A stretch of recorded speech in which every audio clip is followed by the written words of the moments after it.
Salut tout le monde, c'est les délires de Lorenzo. Aujourd'hui, j'aimerais vous dire qu'aujourd'hui, on va react à Antion Raka. Pour ceux qui connaissent pas, c'est un youtubeur qui fait beaucoup de vidéos. Et par exemple sur une mère qui en fait, elle a dépassé les bornes. Donc au début, elle a dit oh, elle a trouvé un faux policier et après, elle allait dormir là je dis un exemple, mais vous allez le voir dans tout ça. Elle allait dormir dans le studio de Antion Raka. Après, Antion, il voulait qu'elle sorte. Et après, la mère de Timothée, elle a appelé la police. Et après, c'est tout ça s'est terminé là-dessus. Là-dessus, j'oublierai jamais cette vidéo, frère. Elle fait trop peur. Dans 3, 2, 1. Donc là, on fait des fictions. La mère de Timothée est de retour, partie 2. La mère de Timothée s'est échappée de l'hôpital psychiatrique où elle était en... Elle s'est échappée. Non. Attendez. Partie 2. La mère de Timothée s'est échappée de l'hôpital...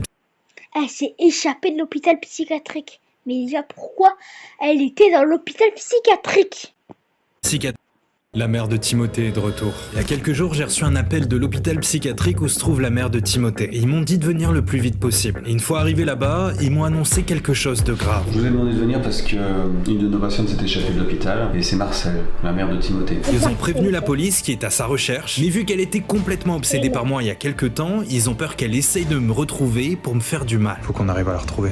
Comment tu veux faire? Je crois que j'ai une idée. J'ai mis une story sur Insta en disant que si l'un d'entre vous l'a croisé quelque part aux alentours de Paris, il fallait m'écrire tout de suite. Et quelqu'un l'a vu. Je viens de recevoir ça. C'est la mère de Timothée? Elle est au c'est un abonné qui l'a vu, elle fait ses courses. On y va? Vas-y, on se dépêche. Alors on y est allé et c'est là qu'on l'a retrouvée. Mec, je crois que c'est elle. Regarde. Quoi? C'est elle, ça, non? Oh putain, oui, c'est elle. On l'a suivie discrètement et elle a fini par s'arrêter jusqu'à une maison. Et avant d'appeler la police, j'ai décidé de toquer chez elle. Le médecin, non? Sauf que c'est pas elle qui nous a ouvert. Bonjour. Ah ouais. Bonjour. La mère de Timothée est de...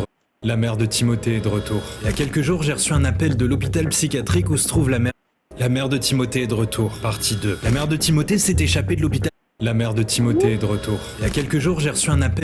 La mère de Timothée est de retour, partie... Ça, c'est le La premier, mère de ça, c'est Timothée le est de retour. Il y a quelques jours, j'ai reçu un appel de l'hôpital psychiatrique où se trouve la mère de Timothée. Et ils m'ont dit de venir le plus vite possible. Et une fois arrivé là-bas, ils m'ont annoncé quelque chose de grave. Je vous ai demandé de venir parce que une de nos patientes s'est échappée de l'hôpital et c'est Marcel, la mère de Timothée. Ils ont prévenu la police qui est à sa recherche, mais vu qu'elle était complètement obsédée par moi il y a quelques temps, ils ont peur qu'elle essaye de me retrouver pour me faire du mal. Faut qu'on arrive à la retrouver.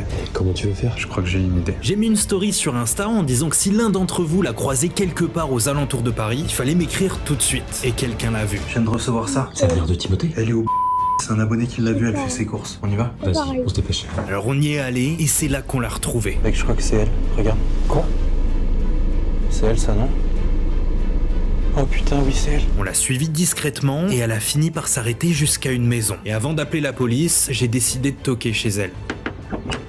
Sauf que c'est pas elle qui nous a ouvert. Bonjour. Bonjour. La mère de Eh, mais c'est le même truc. Ok, je te donne l'écran, t'as 5 postes à remplir. J'ai testé un challenge hyper flippant et ça s'est pas passé comme prévu. Est-ce que vous connaissez la légende de Bloody Mary? C'est une légende urbaine qui consiste à se placer seul dans une pièce sombre face à un miroir et à répéter le nom Bloody Mary 3 fois. Et d'après la légende, ça invoquerait l'esprit d'une femme au visage ensanglanté qui apparaîtrait dans le miroir. Il existe des dizaines et des dizaines de gens qui ont essayé ce challenge sur internet. Vous l'avez vu dans des films d'horreur, dans des vidéos, mais moi, j'ai jamais essayé de ma vie. Alors j'ai décidé de le faire aujourd'hui. D'après ce qu'on dit, Bloody Mary serait une femme qui a accouché d'un enfant dans une salle de bain et malheureusement, l'enfant serait décédé. Folle de rage, elle se serait suicidée et reviendrait hanter tous les gens qui l'appellent. Mais il y a un souci. Certains disent que même s'il se passe rien pendant qu'ils font le challenge, Bloody Mary vient hanter les lieux et leur maison quelques temps plus tard. Et moi, je veux pas qu'elle vienne hanter mon appart. Alors j'ai décidé de faire ça à Webedia, comme ça je risque rien. Alors j'ai été aux toilettes et je l'ai fait. Bloody Mary, Bloody Mary, Bloody Mary. Et bah il s'est rien passé. Ah. J'ai testé un challenge.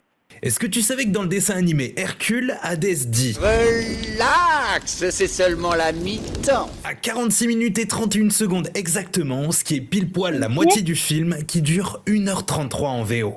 Est-ce que tu savais que Est-ce que tu vois cette scène culte où Charlie Chaplin fait du patin les yeux bandés face à un énorme trou? Eh bien, est-ce que tu savais que ce trou n'existe pas? En 1936, avant l'arrivée des effets spéciaux numériques, ils ont dû trouver une solution. Alors ils ont simplement peint le trou sur une plaque en verre parfaitement alignée avec la caméra qui filme la scène. Comme ça, on y voit que du feu. Est-ce que tu vois cette scène? Nicolas Lester, tu sais que je supporte pas. Les gars, j'ai un petit souci. À la fin de ma dernière vidéo, à la dernière seconde, j'ai caché un truc, sauf que je lis les coms là et absolument personne n'a capté. Et je pense que quand vous allez capter, vous allez être choqués.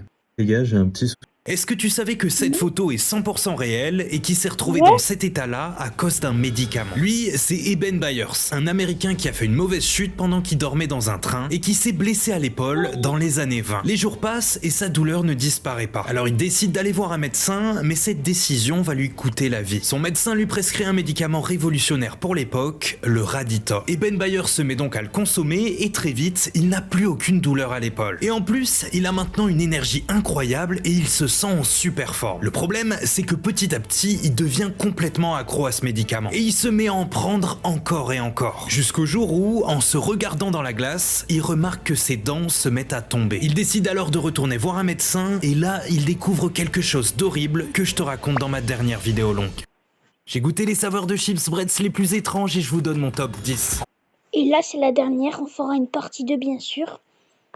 En premier, Quelle identité obtiendriez-vous si vous rejoignez le est-ce que tu savais que C'est j'ai goûté les incroyable. saveurs de chips C'est Bretz la les plus dernière. étranges et je vous donne mon top 10. En premier, j'ai goûté mozzarella pesto, alors c'est bizarre, on sent pas trop la mozza, mais le goût est vraiment pas mal. Je le mets en 5. Cheddar jalapeno. Je suis pas fan, ça pique un peu, alors je le mets en 7. Fromage du Jura. Le goût du fromage est super fort, faut vraiment aimer, mais moi j'adore. Je le mets en 3. Goût curry. C'est pas mauvais, mais c'est très chelou pour des chips et franchement, je me vois pas manger un paquet entier, 6 sur 10. Goût vinaigre. Ça, c'est le goût classique. J'aime bien, c'est une valeur sûre, ça part en 4. Goût sarrasin. Alors la texture est différente des autres, c'est un peu comme des crêpes, c'est assez chelou. Par contre, ça a pas du tout de goût et ça ressemble pas à des chips, ça part en 8. Goût pastis. Alors là, les amis, c'est horrible. Le goût est infernal, impossible de manger ça, je le mets en dernier, obligé. Goût poulet braisé. Ça, tout le monde connaît, j'adore, je le mets en 2. Goût chèvre, piment d'Espelette. C'est pas vraiment mauvais, mais je sens ni le piment ni la chèvre. Et le mélange des deux est quand même assez bizarre, 9 sur 10. Et pour finir, bleu d'Auvergne, le goût est pas très fort, donc ça passe bien. Franchement, j'aime bien, il mérite sa place de vainqueur.